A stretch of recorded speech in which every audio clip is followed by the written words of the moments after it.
আসসালামু আলাইকুম রহমতুল্লাহ। March for Gaza কর্মসূচিতে আপনাদের সবাইকে আমন্ত্রণ। আগামীকাল রোজ শনিবার মার্চ ফর গাজা অনুষ্ঠিত হবে ঢাকায় সোহরাওয়ার্দী উদ্যানে। সেখানে উপস্থিত থাকবেন বিশেষ নেতৃত্ববৃন্দ এবং বিভিন্ন ধরনের আলেম। যেমন সেখানে উপস্থিত থাকবেন মাওলানা মিজানুর রহমান আজারি, শেখ আহমদুল্লাহ, আবদুল্লাহ বিন আব্দুর রাজ্জাক, আব্দুল হাই মোহাম্মদ সাইফুল্লাহ, আরো অনেকে। সেখানে বাংলাদেশের সকল রাজনৈতিক নেতৃত্ববৃন্দ এখানে উপস্থিত থাকবেন। আরো উপস্থিত থাকবেন সাংবাদিক, আমার দেশ পত্রিকার সম্পাদক মাহমুদুর রহমান, উপস্থিত থাকবেন হাসনাত আবদুল্লাহ ও মামুনুল হক।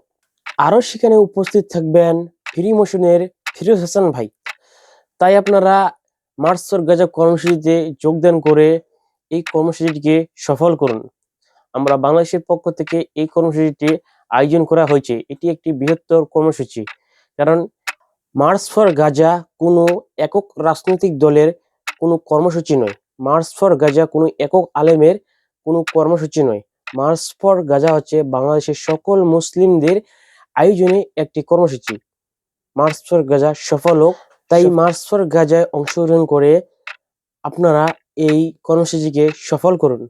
আপনারা যারা ঢাকার আশেপাশে ও সোহরাওয়ার্দী উদ্যানের আশেপাশে রয়েছেন, অবশ্যই মার্চ ফর গাজা এই কর্মসূচিতে অংশগ্রহণ করবেন এবং আমাদের ফিলিস্তিনি ভাইদের পক্ষে দাঁড়াবেন, আপনার মতামত তুলে ধরবেন। বাংলাদেশের ইতিহাসে এই প্রথম একটি বৃহত্তর আকারে সর্বোপরি সর্বমানুষের একটি কর্মসূচি অনুষ্ঠিত হতে যাচ্ছে আমাদের ফিলিস্তিনি ভাইদের উপলক্ষে। তাই এই কর্মসূচিতে আপনারা অংশগ্রহণ করুন এবং আমাদের ভাইদের জন্য দোয়া করুন। মার্চ ফর গাজা সফল হোক, আমাদের ভাইরা সেখানে শান্তিতে ও সুস্থভাবে জীবন করুক, এটাই আমাদের প্রত্যাশা। তাই আপনারা সবাই দলে দলে যোগদান করবেন মার্চ ফর গাজা সোহরাওয়ার্দী উদ্যানে। আসসালামু আলাইকুম রহমতুল্লাহ।